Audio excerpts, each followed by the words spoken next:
Ngayon pa lang, nagdagdag na ng mga biyahe ng bus patungong mga probinsya para maserbisyohan ng mas marami pang pasaherong inaasahang dadagsa bukas. Silipin natin ang sitwasyon ngayon sa Araneta Center Bus Terminal sa Quezon City. May ulat on the spot si Marisol Abduraman. Marisol? Rafi, patuloy ang pagdating ng ating mga kababayan dito sa Araneta Bus Terminal na uuwi sa kanilang mga probinsya ngayong undas. Sa katunayan, Rafi, dumoble na nga ang bilang ng mga pasahero na dumating ngayong araw dito sa Araneta Central Bus Terminal. Ayon kay Mon Legaspi, ang manager ng Araneta Bus Terminal, mula sa average araw-araw na 3,000 na pasahero, nasa 6,000 ang bilang ng mga pasahero na dumarating dito sa terminal. At bukas hanggang Sabado, Rafi, inaasahan daw nila na aabot pa ito sa 10,000. Dahil lalo pa at bukas daw ay sa payday at weekend pa, kaya dadami raw ang mga kababayan natin na pupunta dito at uuwi sa kanilang mga probinsya. Gaya nga na iyong nabanggit, nagkaroon na rin mga extra trips to accommodate itong mga pauwi sa kanilang mga probinsya. At kung nag-average ng 250 hanggang 275 na trips daily, ngayon daw at hanggang bukas at hanggang Sabado pa, ay nasa 300 trips na raw ang bumabiyahe araw-araw. Ito yung mga papuntang Southern Luzon, Mindanao, na karamihan nga rin dito ay papunta ng Visayas. Kaya alam mo, Rafi, karamihan sa ating mga nakausap kanina ay hirap daw na magbiyahe. Lalo na yung mga may mga bitbit na baby, maraming mga bagahe, lalo karamihan nga na mga umuwi ay itong pamipamilya nga.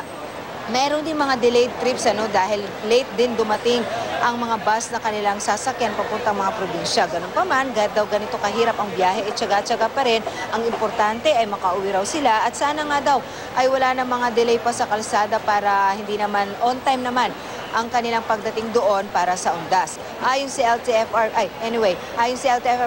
Rafi kanina regarding doon sa naging result pa rin ng 11 na mga pasahero, driver na nag-positive doon sa isinagawa nilang random drug testing.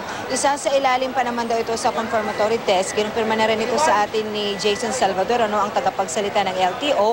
At kung makukumpirma na nagpositibo nga sila doon sa droga, sasampan sila ng kaso at agad i-confiscate ang kanilang mga lisensya nang sa gayon matiyak na hindi na talaga sila makakabiyahe pa.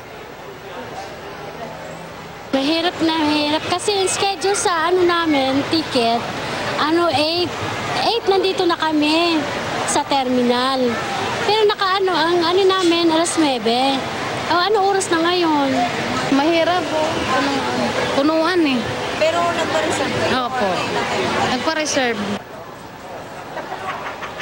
Rafi, kahit marami ang dumarating, nakikita naman natin na talagang hindi naman nila tinitake for granted itong security inspection na kanilang ginagawa. Sa katunayan, kahit yung mga talagang maganda na ang pagkaka-impake nitong mga bagahe, talagang binubuksan pa ito ng mga security guard to make sure para masilip talaga nila kung ano ang laman nito. Maliban dito sa mga security guard ng Araneta Central Bus Terminal, marami rin mga pulis ang nakakalat dito sa area to make sure na talaga magiging maayos ang sitwasyon dito. Lalo, syempre, ito nga, umpisa nang dumating dito ang ating mga kababayan at inaasahan na lalo pa itong dadami mamaya, bukas at hanggang sa Sabado. Meron na rin mga K9 unit na nag-iikot dito sa lugar at kung sakali man although wag naman sana na merong mangailangan ng medical attention, meron na ring tent at desk ang Philippine Red Cross na handang umantabay po doon sa ating mga kababayan. Sa ngayon, Rafi, may mga bus naman na nandito at naghihintay na lamang ito ng mga pasahero na sasakay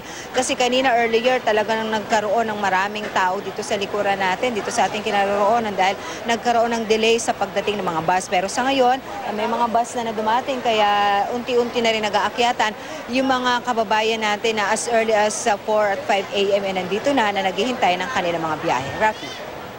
Maraming salamat, Marisol Abduraman.